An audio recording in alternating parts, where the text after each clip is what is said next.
Let's talk about the meninges.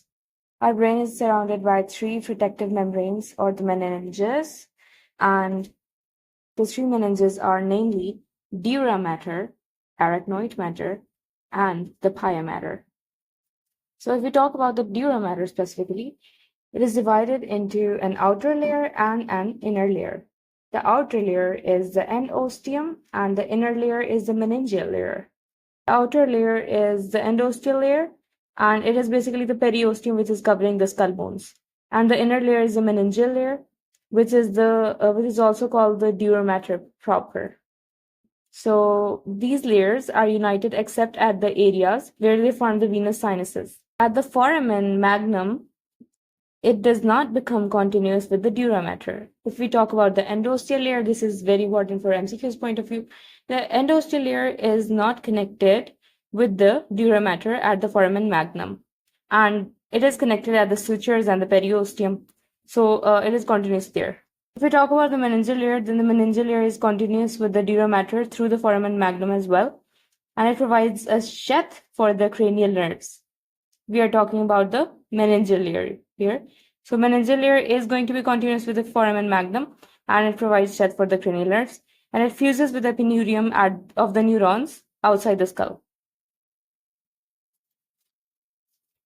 So here we're gonna talk about something really interesting. So the meningeal layer or the inner layer is going to send out 4 septa.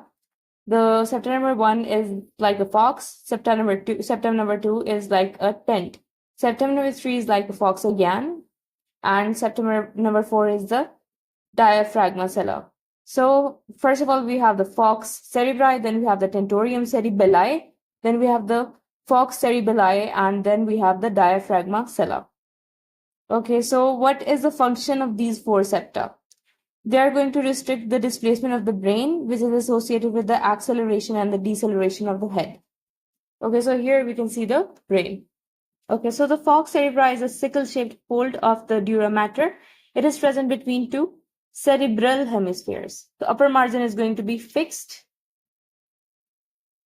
and the lower margin is going to be free.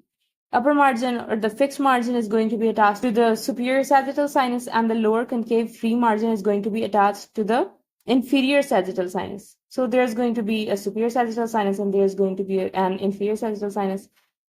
And there's also going to be a straight sinus. The straight sinus is going to attach to the tentorium cerebelli, which is going to be the next septum that we're going to talk about. So the broad posterior end is going to blend with the tentorium cerebelli, and the narrow anterior end is going to attach to the crista galli, which is right here, and the frontal crest, which is here. So anteriorly it is going to attach to this part. If we assume the fox cerebri to be sickle shaped like this, and it has a narrow end which is going to attach to the crista galli, and the frontal crest, which is going to be on the anterior part of the skull, as we have discussed before. And posteriorly, it is just going to blend in with the tentorium cerebelli. Now let's talk about the next septum that we have, and it is tent-shaped. It is known as the tentorium cerebelli, and it is going to be crescent-shaped. It has a tentorial notch, which is of significance. So it has an outer fixed border and an inner free border, just like we discussed previously. So the outer fixed border is going to be attached to the posterior clinoid process and the petrous part of the temporal bone, and it is going to form a groove for the transverse sinus as well. So transverse sinus is basically going to collect blood from the cerebellum, and it is going to deliver it to the sigmoid sinuses. But let's just leave it at that. The inner free border is going to attach to the anterior clinoid process on each side. Apex is going to form 3 grooves, which are visible on the petrous part of the temporal bone. So where the 2 borders will cross, like where the outer fixed border and the inner free border are going to cross, 3 and 4 cranial nerves are going to pass to the cavernous sinus lateral wall.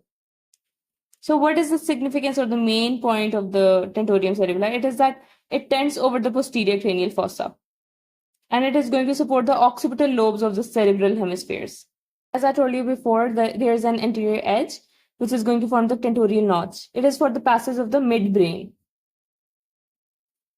Close to the apex of the petrous part of the temporal bone, lower layer of the tentorium is pouched forward in order to form the recess for the trigeminal nerve and the ganglion. So this is the recess for the trigeminal nerve and the ganglion. and it is basically pouched forward beneath the superior petrosal sinus, or SPS. You can remember it like that. So Fox cerebri is attached to the or the upper surface of the tentorium, and Fox cerebelli is attached to the lower surface of tentorium. The straight sinus is going to run along its attachment to the Fox cerebri, and superior petrosal sinus, or SPS, is going to run along its attachment to the petrous part of the temporal bone, and the transverse sinus is going to run along its attachment to the occipital bone. Okay, so now let's discuss the Fox cerebelli. It is also sickle-shaped fold of dura mater, and it is going to attach to the internal occipital crest, which is going to be present between two fossa, or basically the cerebellar fossa. It is present between two cerebellar hemispheres, and the posterior fixed margin is going to contain the occipital sinus. Now let's talk about the diaphragma sella. So the diaphragma sella is going to form the roof of the sella turcica. Here, this is the sella turcica, and this is basically the roof of the sella turcica, which is going to be formed by the diaphragma sella.